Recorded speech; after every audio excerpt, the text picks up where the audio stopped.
Hello dear students, welcome back. Gangwar institute for NEET channel पे आपका स्वागत है। सुपर 6 सीरीज में अलग अलग टॉपिक्स में हम अलग अलग hello dear students, welcome back.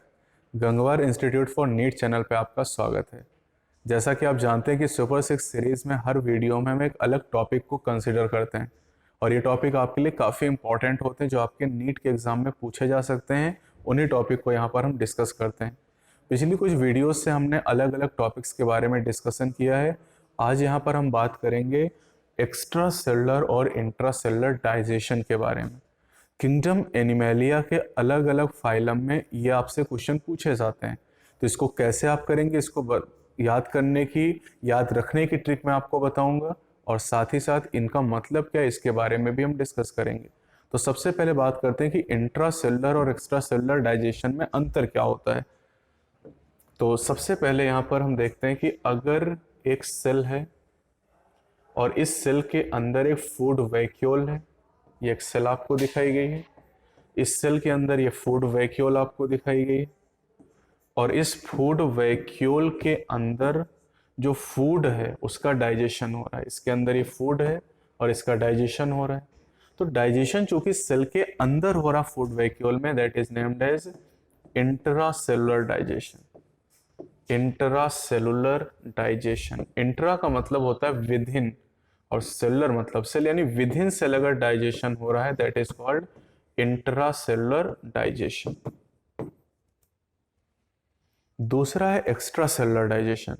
Extra cellular digestion का मतलब यह हुआ कि अगर डाइजेशन सेल के बाहर एक कैविटी में हो रहा है, जैसे ह्यूमन में एलिमेंट्री कैनाल पाई जाती, एलिमेंट्री कैनाल, और जो एलिमेंट्री कैनाल है इसके अंदर कैविटी प्रेजेंट होती है।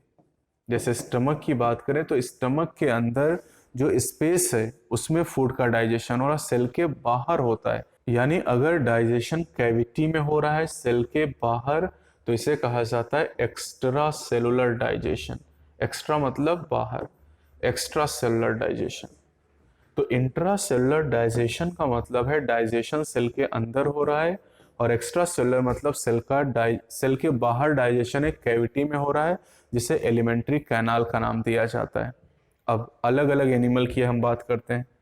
जैसे हम बात करते हैं पहला फाइलम जो किंगडम एनिमेलिया का है दैट इज पोरीफेरा, जिसे कॉमनली स्पॉन्जेस के नाम से जाना जाता है। इनके मेंबर को कॉमनली स्पॉन्जेस कहा जाता है। अब स्पॉन्जेस की अगर हम बात करते हैं तो स्पॉन्जेस में जो डाइजेशन है दैट इज इंट्रासेलुलर। यहां पर इंट्रासेलुलर डाइजेशन प्रेजेंट होता है।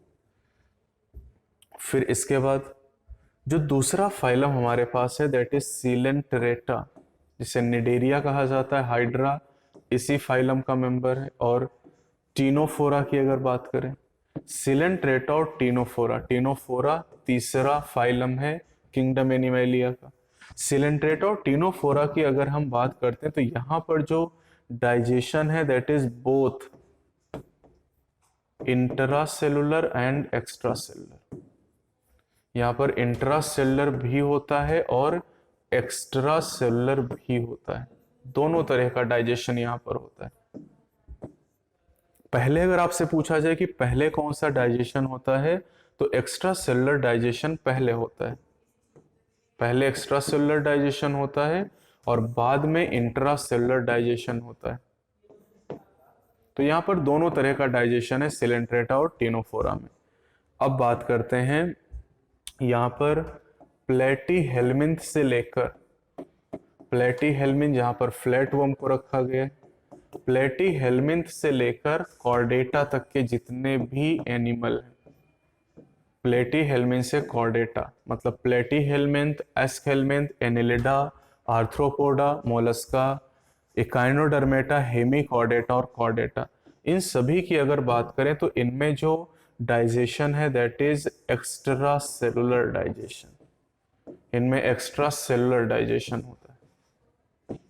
तो यानी डाइजेशन के लिए अब आपको 11 अलग अलग फाइला नहीं याद करने होंगे, बल्कि आप 3 बार में सारे क्वेश्चन को इजीली कर सकते हैं।